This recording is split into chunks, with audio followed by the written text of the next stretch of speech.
По итогам у нас 3-я неделя работы с этой машиной. Топливная собрана, бак остался карбовый.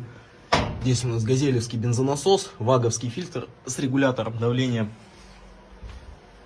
По салону также все открашено, почти все уже собрано. Подкапоточка тоже открашена, вот такая она красивая получается. Охлаждение собрано, по проводке тоже уже все подключено, осталось чуть-чуть мелочи доделать.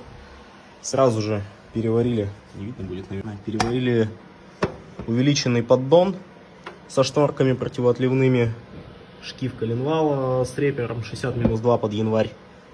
Пока что у нас нету выхлопа, но будем пробовать запускаться вот так.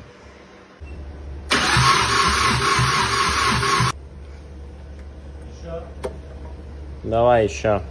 Да все, аккум сдох.